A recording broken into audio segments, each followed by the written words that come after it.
नमस्ते। मैं सुनीता सिंगाड़ा, सहायक आचार्य संस्कृत, स्वर्गीय श्री भिकाबाई भील राजकीय महाविद्यालय सागवाड़ा से। इससे पूर्व की वीडियो में हमने मनुस्मृति के द्वितीय अध्याय का अध्ययन करते हुए उसमें देखा कि अति भोजन से क्या क्या हानियाँ हैं, हमें अति भोजन क्यों नहीं करना चाहिए और अति भोजन का त्याग करना चाहिए, इसका क्या कारण है। साथ ही हमने देखा कि उपनीत जो शिष्य हैं वह किस प्रकार से मेखला और दंड आदि धारण करें, इस विषय में हमने अध्ययन किया था। इसी क्रम को आगे बढ़ाते हुए हम मनुस्मृति के द्वितीय अध्याय का अध्ययन करेंगे।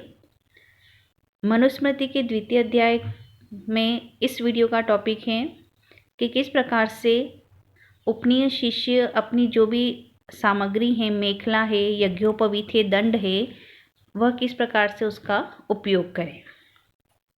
जैसा कि महर्षि मनु कहते हैं, मेखलाम जीनम दंडम उपवीतम कमंडलुम अपसु प्रास्य विनष्टानि गृह्णाति अन्यानि मंत्रवत्।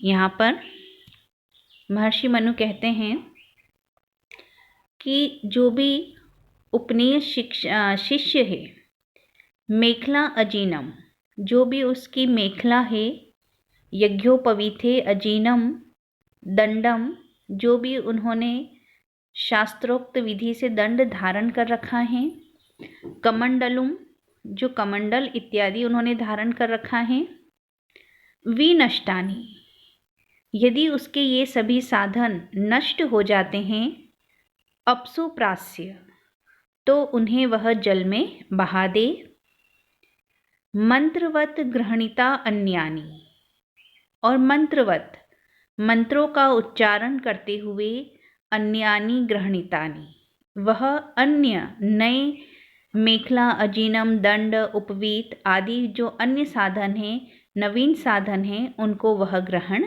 कर ले।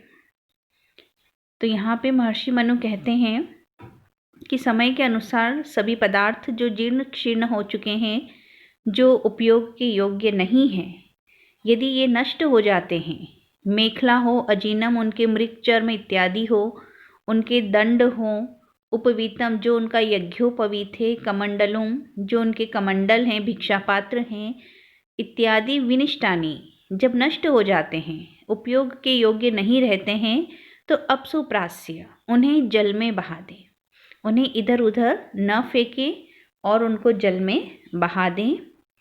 मंत्रवत, और मंत्रों का उच्चारण करते हुए, जो भी विधि शास्त्रों में कहे गए हैं, जो भी मंत्र बतलाए गए हैं, उन मंत्रों का उच्चारण करते हुए अन्यानि गृहणीतानि, अन्य ग्रहण कर ले।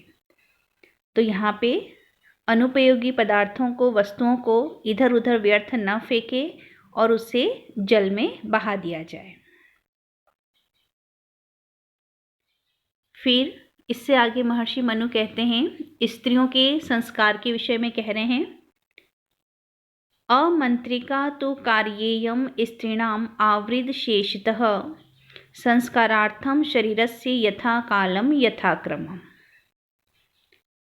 अभी तक हमने देखा कि जो उपनीय शिष्य हैं, द्विज हैं, ब्राह्मण, क्षत्रिय तथा वैश्य, उनके संस्कार के विषय में हमने देखा। अब इससे आगे महर्षि मनु कहते हैं स्त्रियों के विषय में, अमंत्रिका तो कार्येयम स्त्रीणाम आवृत अशेषतः, कि स्त्रीणाम, स्त्रियों के लिए, शरीरस्य संस्कारार्थम, उनके शरीर के संस्कार के लिए, उनके शरीर के जो दोष हैं उनके परिमार्जन के लिए, यथा कालम, यथोचित समय में, यथा क्रमम, और उसी क्रम में, आवृत अशेषतः, संपूर्ण प्रकार के जो भी संस्कार कहे गए हैं, अमंत्रिका कार्येयम, उन्हें अमंत्रिका, बिना मंत्रोच्चारण के ही कार्येयम कर देना चाहिए। यहाँ पे महर्षि मनु स्त्रियों के संस्कार के विषय में कह रहे हैं कि स्त्रियों का संस्कार भी अवश्य करना चाहिए। यह संस्कार उनकी शरीर शुद्धि के लिए अत्यंत ही आवश्यक हैं और ये सभी संस्कार द्विज के साथ साथ स्त्रियों के लिए भी यथा कालम उचित समय में, जो शास्त्रों में जिस संस्कार का जो समय बताया गया है उसी समय में यथा क्रमम और उसी क्रम में, यहाँ पे कोई परिवर्तन नहीं है, समय की कोई छूट, किसी विशेष छूट का वर्णन नहीं किया गया है और क्रम भी वही होना चाहिए जिस क्रम में द्विजों का संस्कार किया जा रहा है। तो उसी समय के अनुसार और उसी क्रम के अनुसार स्त्रियों के लिए भी आवृत अशेषतः सभी संस्कार कार्ययम हमें करने चाहिए, अमंत्रिका तो, किंतु उसमें मंत्रोच्चारण नहीं करना चाहिए। यहाँ पे स्त्रियों को शास्त्रों के मंत्रों का अधिकार नहीं दिया गया है कि स्त्रियों के संस्कार तो अवश्य करें, संपूर्ण संस्कार करें, किंतु उसमें शास्त्रोक्त मंत्रों का उच्चारण न करें और बिना मंत्रोच्चारण के साथ ही सभी संस्कार उचित समय पर और उचित क्रम में संपन्न कर देना चाहिए।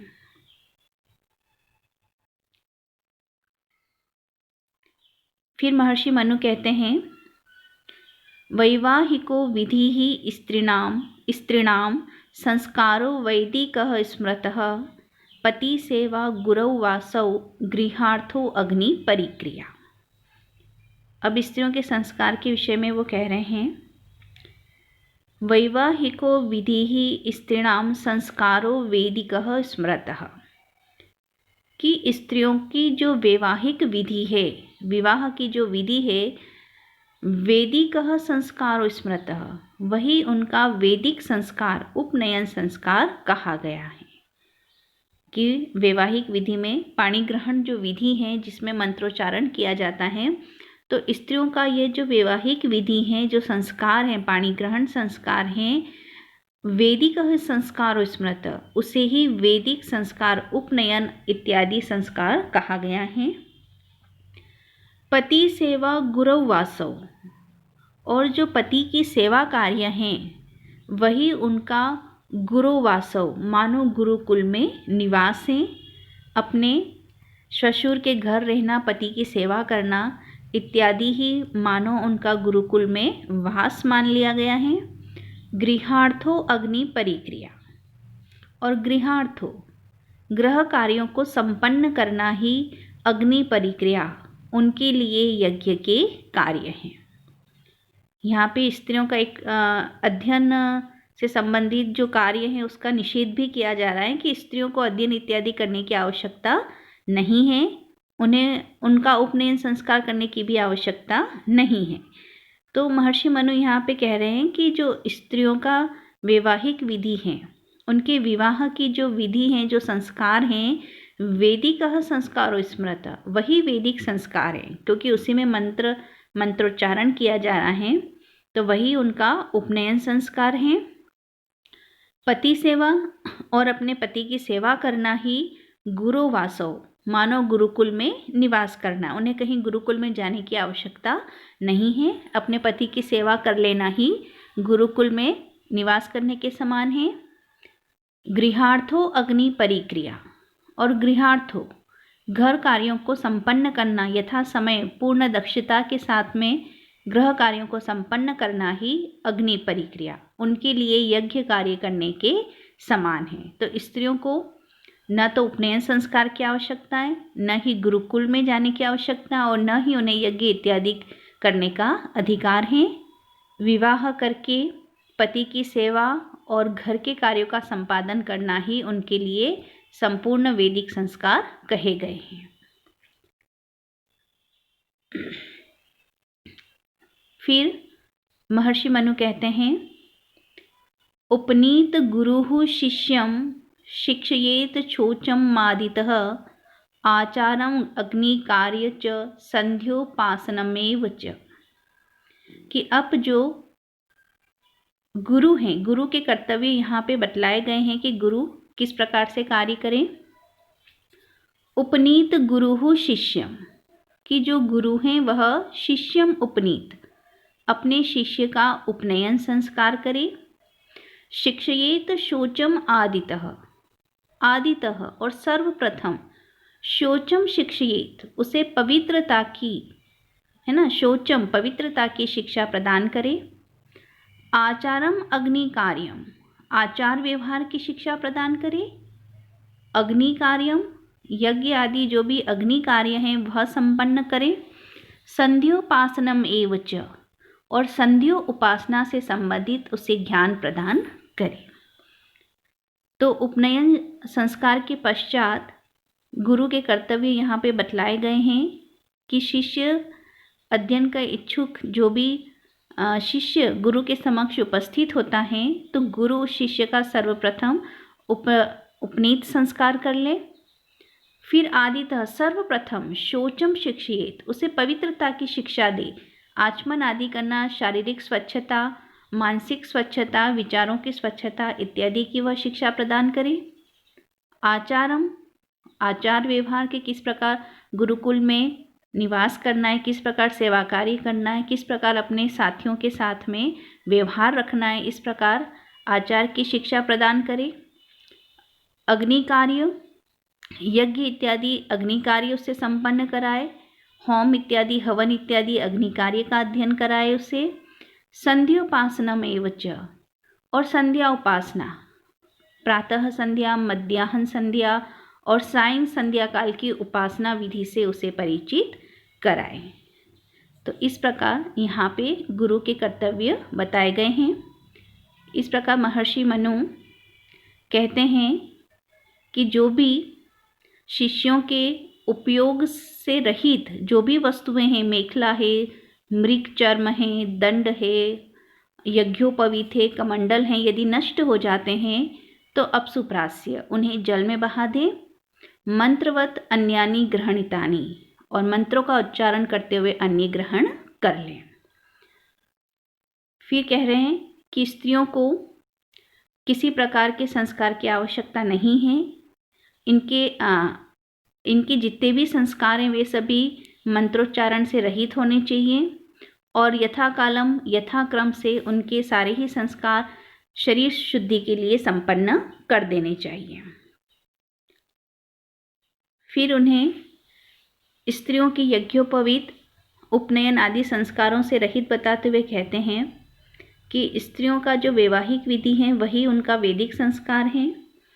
पति की सेवा करना ही गुरुकुल में वास है और गृह कार्यों का संपादन करना ही उनके लिए यज्ञ क्रिया है, अग्नि क्रिया है। इन्हें अन्य संस्कारों की आवश्यकता नहीं है। फिर शिष्य के प्रति गुरु के कर्तव्य बताते हुए कहते हैं कि गुरु सर्वप्रथम शिष्य का उपनयन संस्कार करे, उसे शौच पवित्रता की शिक्षा प्रदान करे, आचमन इत्यादि स्नान, आचमन व्यवहार इत्यादि की शिक्षा प्रदान करे, अग्नि कार्य यज्ञ इत्यादि की शिक्षा प्रदान करे, संध्योपासनम, और संध्या उपासना का ज्ञान उसे प्रदान करे। तो इस प्रकार आज की इस वीडियो में हमने गुरु के कर्तव्य और स्त्रियों के संस्कारों के विषय में अध्ययन किया। तो आज इस वीडियो में यहीं तक। धन्यवाद।